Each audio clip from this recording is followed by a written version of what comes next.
La fresque de la diversité est un atelier d'intelligence collective qui permet de sensibiliser des groupes aux enjeux d'égalité, de diversité, d'inclusion, de lutte contre les discriminations. L'idée de cette fresque est née dans le cadre de la transition écologique et sociale de l'ESSEC, démarche dite Together.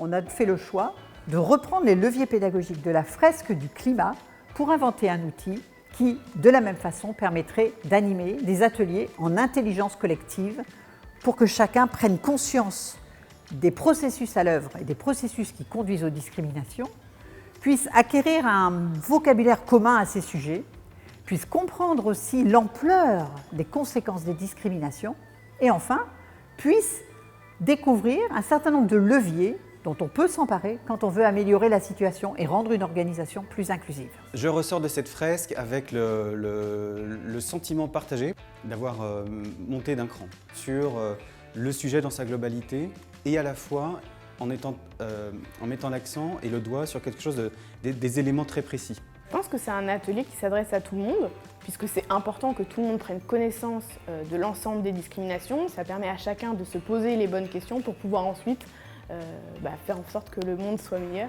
La fresque de la diversité s'appuie sur des connaissances académiques, s'appuie notamment sur les sciences cognitives, s'appuie également sur les travaux du professeur Junko Takagi, titulaire de la chaire Leadership et Diversité depuis 15 ans à l'ESSEC. La fresque La Diversité a été coproduite avec Belu Games, spécialiste des jeux collaboratifs. Désormais, l'ESSEC sensibilise 100% des étudiants nouveaux entrants grâce à cet outil, mais on s'est très vite rendu compte que la fresque de la diversité répondait également aux attentes des entreprises et elle se déploie désormais dans bon nombre d'entre elles. La fresque a deux gros avantages, deux valeurs ajoutées bien identifiées. Un format hyper interactif, très ludique, un peu entrecoupé d'ateliers, etc., qui favorise notamment un peu les débats constructifs et souvent assez riches. Et le fait que ce soit appuyé sur des données très factuelles, ça rend les ateliers très crédibles et très réussis en général.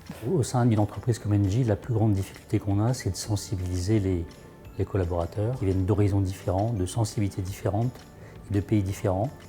Et la fresque de la diversité faite par l'ESSEC répond à cette difficulté.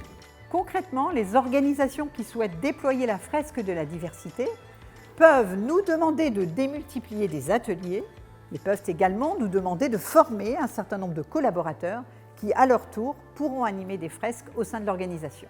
Chez Deloitte, on a décidé de former des collaborateurs en interne. En fait, on constate quand c'est nous-mêmes qui formons et sensibilisons les autres collaborateurs, nos messages sont beaucoup mieux incarnés finalement quand ça vient de collaborateurs internes à Deloitte. Je dirais que la fresque de diversité, après ses premiers mois de déploiement, son caractère universel et international nous a permis d'avoir un outil sur lequel on peut échanger avec différents pays, comme notamment le Brésil, les États-Unis ou l'Inde ou voire le Moyen-Orient. Le côté transverse des questions et universel, par exemple de la discrimination, fait que les discussions sont quasiment spontanées et très riches. Et donc là, pour nous, c'est vraiment la valeur ajoutée de la fresque.